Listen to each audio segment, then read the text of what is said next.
Viewers, నేను doctor సింధూర.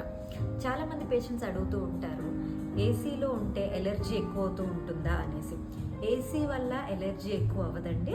So ఎందుకంటే ఏసీలోంచి ఎప్పుడు ఫిల్టర్డ్ ఎయిర్ మాత్రమే వస్తుంది. ఫిల్టర్డ్ ఎయిర్ అంటే డస్ట్ ఆల్రెడీ బయట ట్రాప్ అయిపోయి ఫిల్టర్డ్ ఎయిర్ లోపలికి వస్తుంది. సో ఏసీలో ఉండడం వల్ల ఎలర్జీ ఎక్కువ అయ్యే ఛాన్సెస్ ఉండవు.